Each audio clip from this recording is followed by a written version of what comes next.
The reason why Allah Almighty told the angels and told Shaitan to bow down to Adam, because Adam alayhi salam had within him the ability to move faster than light,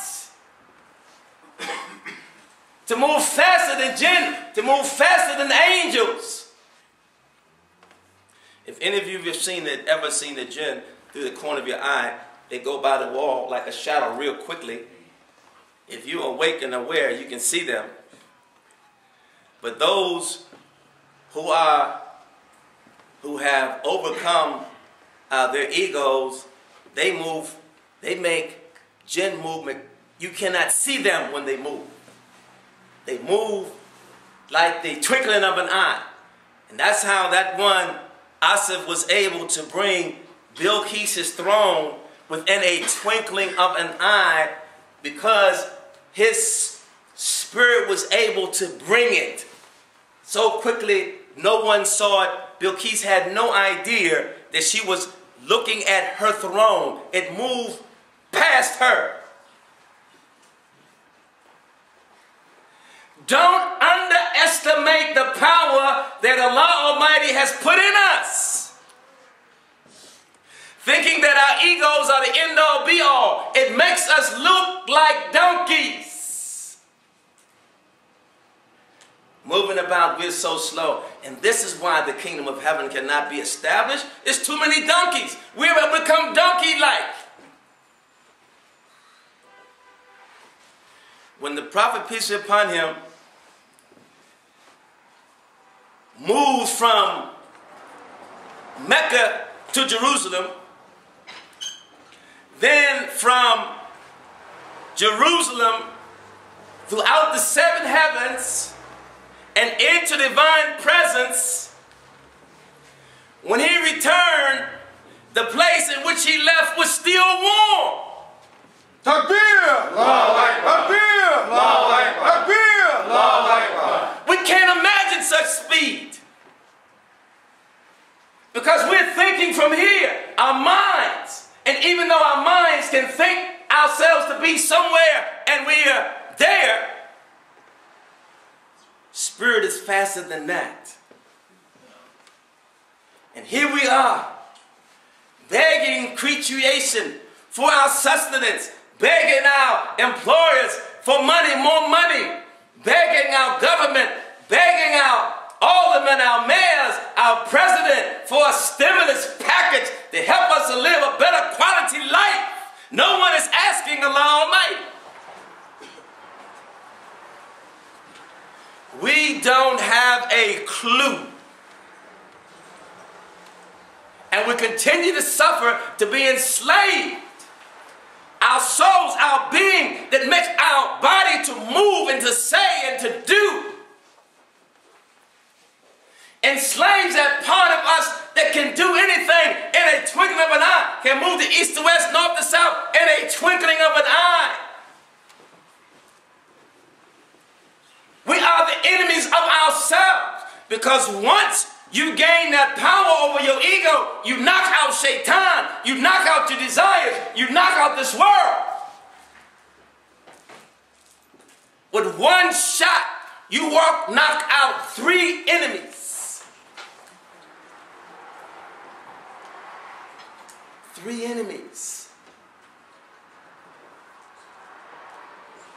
Why do you think that Islam, when it came to the Prophet Muhammad, peace be upon him, after 600 years of being, the civilization was 600 years behind after Jesus Christ, everything was in darkness, people were in darkness, and from the time that the Prophet, peace be upon him, came, he only was here 23 years, but in that 23 years, he has re-established the light of Allah Almighty on earth. Takbir! Allahu Akbar! Takbir! Allahu Akbar! Takbir! How do you think this moves? How do you think this thing happens? We're talking about spirit speed.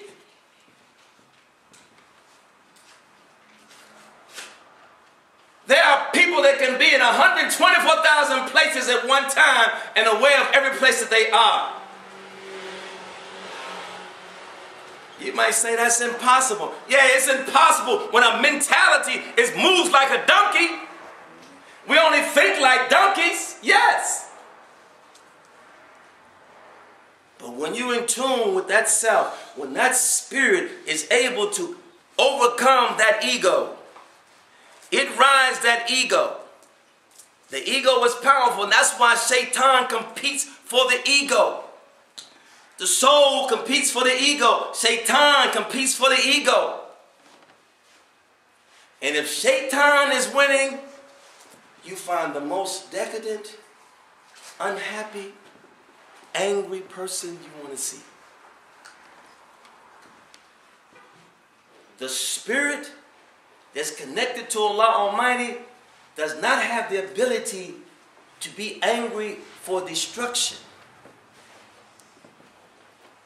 When Allah Almighty's anger is to take us up. Allah may test you. The Prophet may test you.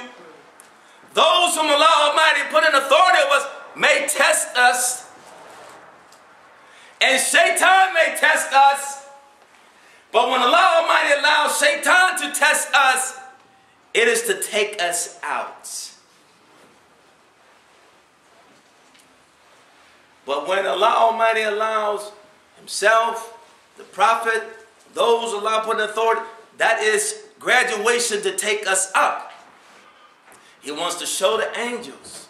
He wants to show those unbelieving jinn that He is my servant who is accepted to fight my enemy, which is the ego, which is rebellious. Allah created it rebellious. The whole nature of it, untamed, it is rebellious.